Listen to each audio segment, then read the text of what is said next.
হবে।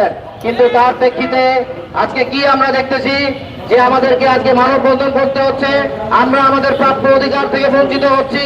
আমাদের কি অপরাধ এই বীজ ডিলারদের? আমরা তো আমাদের বীজ বিক্রি করেই তো আজকে বিএনটিসি চলছে। আজকে বীজ ডিলাররা না থাকলে, আজকে বীজ ডিলাররা যদি না থাকে তাহলে এই বিএনটিসি ধ্বংস হয়ে যাবে। কোন কুচক্রীয় মহল চাচ্ছে বাংলাদেশের এই বিএনটিসি কৃষি কর্পোরেশন উন্নয়ন ধ্বংসের দিকে ধাবিত হোক। আকুল আবেদন প্রধান উপদেষ্টা, কৃষি উপদেষ্টা, চেয়ারম্যান মহোদয়, আমাদের বিএনটিসি চেয়ারম্যান মহোদয় এবং বিএনটিসির অন্যান্য কর্মকর্তার প্রতি যে দয়া করে আকুল আবেদন করে রিকোয়েস্ট করে আপনাদেরকে বলানো হচ্ছে যে আপনারা এই নীতিমালা আরো সংশোধন করুন এবং আমাদের প্রতিটি বীজ ডিলারকে গোটা বাংলাদেশ থেকে প্রতিটি বীজ ডিলারকে 60 রূপান্তরিত করুন।